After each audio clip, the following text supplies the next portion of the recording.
Hi there, everybody. It's Jackie here, and I just wanted to jump in and ask you if you are still feeling the effects of this big super full moon that we just had in Aries on Monday, or some parts of the world had it on Tuesday.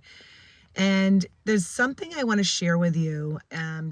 Doing my own personal research as I come up with reflection questions from my meditation, and just I go deep into the themes of what this full moon was bringing to us.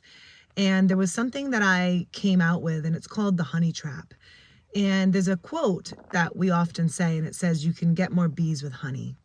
But this full moon was about understanding that the more we use that approach, which, yes, it's very good in diffusing a situation, but the more we continue to get more bees with honey by yesing people to death and saying it is what it is, and just continuing to pile more honey on our shoulders. This, it looks like sweetness, that we're being the bigger person, but after a while, if we keep building up all this sticky honey, we get caught in what I call the honey trap.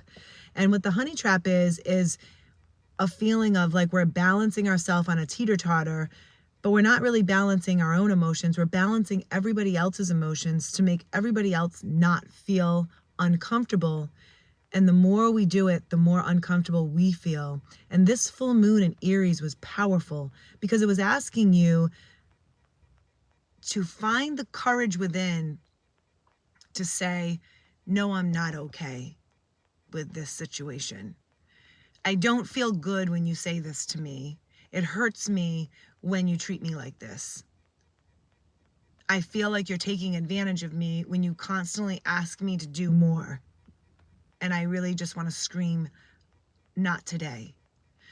So many of us are so good at adding more honey to our plate, and it becomes almost of a scapegoat into not having to deal with our emotions and suppressing it, because the agenda becomes avoiding the confrontation and avoiding the emotional conversation, that we get so caught up in that honey trap that if we stepped off the teeter-totter, or if we stepped out of it, it might be explosive. And this is why I do the work that I do. This is why I work with the full moon every month, so I can look at my life from a bigger picture, or a bird's eye view, and say,